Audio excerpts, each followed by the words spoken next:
Ei, meus lindos, como é que vocês estão? Vocês sabem que dia é hoje? Não? Que isso? Hoje é o dia da Reforma Protestante, ué. 507 anos da Reforma Protestante. Vamos falar um pouquinho sobre isso? Bora comigo.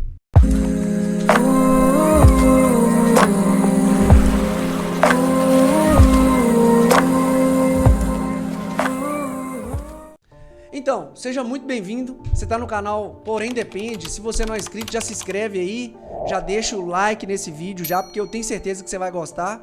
Ativa o sininho das notificações e comenta. Eu quero que você comenta aí o que você achou do vídeo, uma sugestão. Se eu falei alguma coisa errada aqui, você me corrige aí também.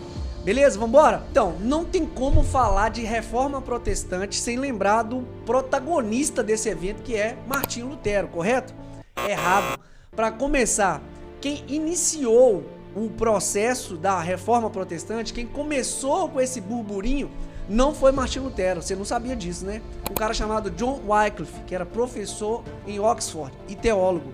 No ano de 1384, ele já teve essa sacada e deu uma ventiladinha ali com esse assunto nas bases da Igreja Católica na época. Só que como foi um negócio muito leve, não deu muito auê, né? Não deu muita repercussão assim nesse ano. Logo depois de John Wycliffe, veio um outro cara que chamava Jan Hus, nome parecido, né? Em 1415. Esse cara foi um cara que deu uma balançada legal mesmo na Igreja Católica. Tanto é que aconteceu com ele o que ia acontecer com todo mundo que era contra a Igreja Católica, né? Foi queimado vivo. Interessante que tem um trecho dessa história que fala que, enquanto ele estava sendo queimado vivo, ele cantou um cântico que falava assim: Jesus, filho de Davi, tem misericórdia de mim. É muito interessante essa história aí, desse segundo cara, antes de Lutero ainda, que estava tentando fazer a reforma da igreja e foi queimado vivo pela Igreja Católica. Então chegamos em Martinho Lutero, em 1517. Esse cara que é o popstar da Reforma Protestante, vamos dizer assim, esse cara que fez o auê mesmo, de verdade. Ele não queria a divisão da igreja. Lutero não queria que dividisse a igreja. Ele queria a reforma, porque ele via algumas coisas absurdas acontecendo ali. Basicamente, a Reforma Protestante foi uma briga de Lutero contra alguns conceitos da igreja, que era a venda de indulgências. Essa indulgência, se você não sabe, a indulgência era uma forma de comprar a salvação que a igreja fazia. Eu pagava uma taxa e perdoava os meus pecados. Era como se fosse assim, basicamente. E o poder extremo do Papa, o poder extremo do clero. Essas duas coisas eram basicamente a briga de Lutero dentro da Reforma Protestante. Se você parar para pensar, é o poder da igreja, o poder da liderança da igreja e o dinheiro. Coisas que as igrejas protestantes continuam praticando até hoje, né? Virando as costas aí para o real objetivo da Reforma Protestante. Então, assim, como Lutero não queria dividir a igreja e ele teve essas resistências totais com relação a isso, o governo na época viu que seria legal apoiar Lutero, porque ia dar essa bagunçada na igreja e ia quebrar um pouco o poder que a igreja tinha, tanto político em controlar as pessoas, como financeiro, que a igreja tinha muita grana nessa época. Então, basicamente, antes das 95 teses de Lutero, ele tinha primeiro 4 conceitos teológicos difundidos na época, que é o que ele ensinava para os seus alunos. Esses 4 são: a Bíblia era a referência absoluta da verdade, que a Bíblia estava acima da igreja. Segundo, a salvação vem por meio da graça e não por meio de obras feitas por indulgências compradas.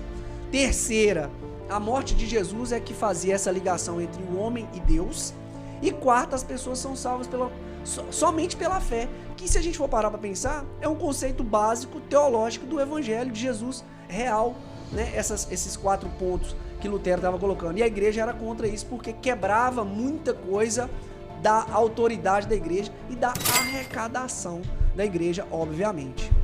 Logo depois disso, vieram as 95 teses. Se você não conhece as 95 teses, você, protestante, precisa estudar um pouquinho, porque você vai ver que muitas coisas dessas teses não estão sendo praticadas na sua igreja protestante hoje. Então, depois dessas 95 teses, que Lutero foi excomungado da igreja. Aí sim ele tomou bronca e foi apoiado pelo poder político para causar essa reforma protestante, por meio de um protesto. Um dos pontos positivos, né, entre vários, da reforma protestante foi que Lutero traduziu a Bíblia do latim, que na época só os padres tinham acesso à Bíblia, os papas tinham acesso à Bíblia, e eles liam em latim e o povo não entendia nada e eles traduziam do jeito que queriam. E aí Lutero pegou a Bíblia, traduziu para o alemão e com a ajuda da prensa de Gutenberg, né, que já tinha sido criada há muito tempo, ele possibilitou a popularização da Bíblia para o pessoal ter em casa e ler, porque antes era muito difícil ter cópias da Bíblia, principalmente no idioma nativo de quem estava ali nas igrejas.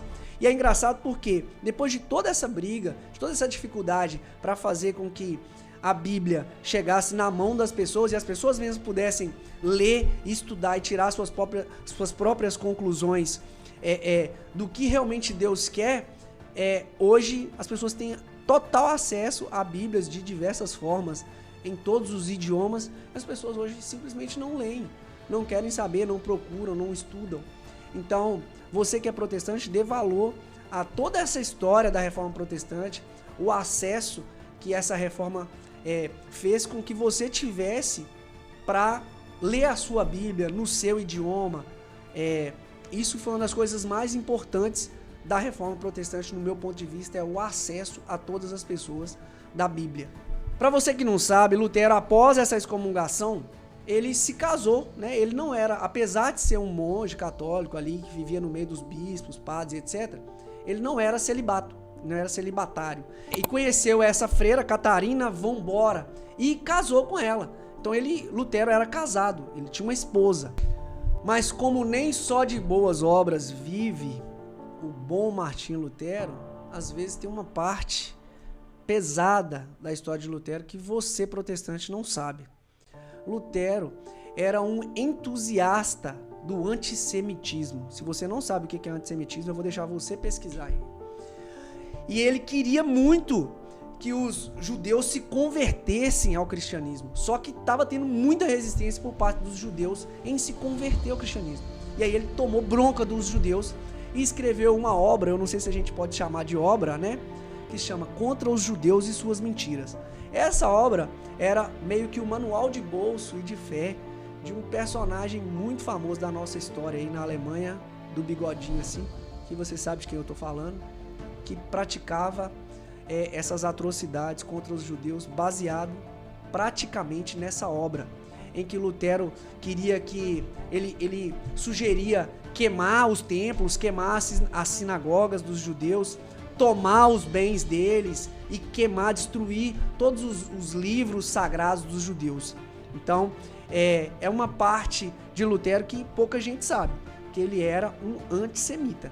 Um personagem famoso como Lutero, é muito fácil a história, né, principalmente dentro da organização da igreja protestante, difundir e divulgar somente as coisas boas, né, sobre esse herói, esse cara que foi fundamental aí na reforma protestante. Então, meus lindos, você que é protestante, que se diz protestante e não conhece a história da reforma, eu aconselho você a dar uma lida, que você vai perceber que muitas coisas que Lutero brigou naquela época para reformar a igreja, que ele era contra, ainda são praticadas dentro das suas igrejas protestantes. Fica ligado nisso aí, procura estudar, procura ler as 95 teses, eu tenho certeza que você vai aprender muita coisa sobre isso. E vai ver que a história não foi simplesmente a maravilha de que a gente acha que reformou e virou tudo isso que é hoje. Ok? Um beijo pra vocês, não esquece de curtir, compartilhar e comentar esse vídeo aqui, pra gente trazer mais conteúdo sobre isso e melhorar os nossos conteúdos. Um beijo pra vocês, beijo no coração.